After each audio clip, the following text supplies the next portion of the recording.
A few years ago, I went to the BC Small Business website, a service offered by my provincial government. Or, as some might say, a vanity project designed to let you know what your government does for you. They offered advice geared to people starting up a new business on the advantages and disadvantages of common business structures for someone starting a new business. The advantages and disadvantages were taken straight out of an introductory business law course. They weren't really wrong, it's just that they lacked context. And the Small Business BC website wasn't the only online content available. A search on May 17, 2023 found 242,000 hits over the last year.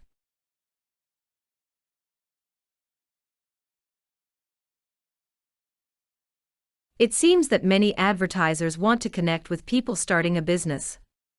At the hatchery, we also serve the small business sector. So we put together this set of 3 videos. Each one is devoted to one of the 3 most commonly used types of business entity. Let's go through the advantages first. 1. Low startup costs.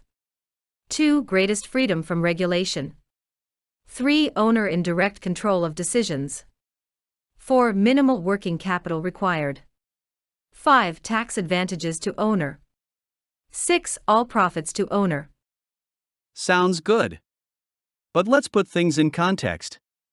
Startup costs are generally lower, but it depends on the nature of the business.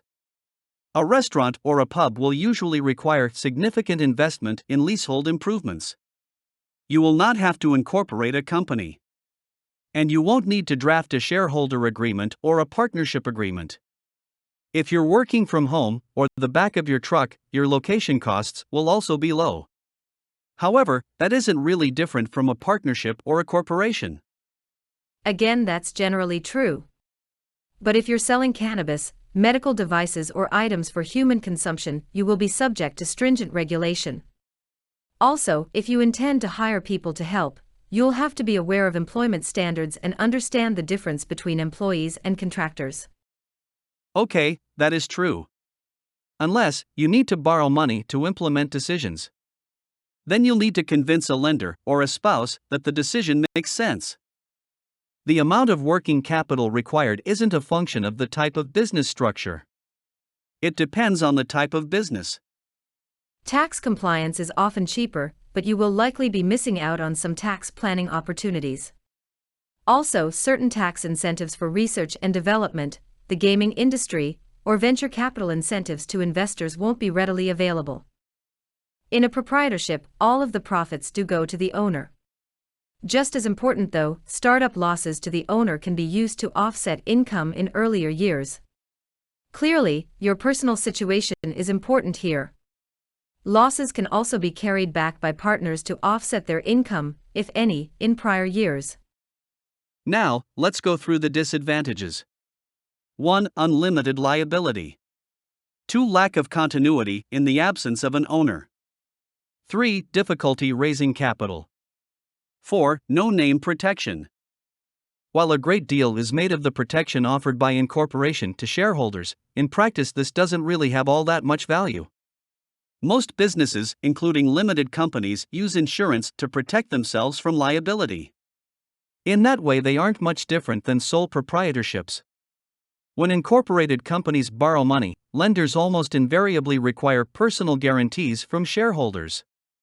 In a partnership, you not only have unlimited liability, but you could be held liable for the actions or decisions of your partners, which is referred to as mutual agency. More about these concerns in future videos where we discuss partnerships and corporations.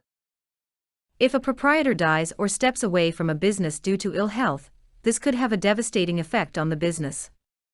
While a corporation exists indefinitely as long as the corporate records are maintained, if the owner-manager of the corporation dies or gets sick, it isn't functionally all that much different than what you'd expect in a proprietorship.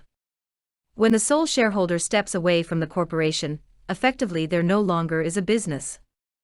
In a similar vein, partnerships may dissolve upon the departure of a partner. It depends on your partnership agreement. If you didn't create a partnership agreement, you probably inherited one from your Provincial Partnership Act. Usually the death or withdrawal of a partner results in the termination of the partnership, unless that eventuality was contemplated in the agreement.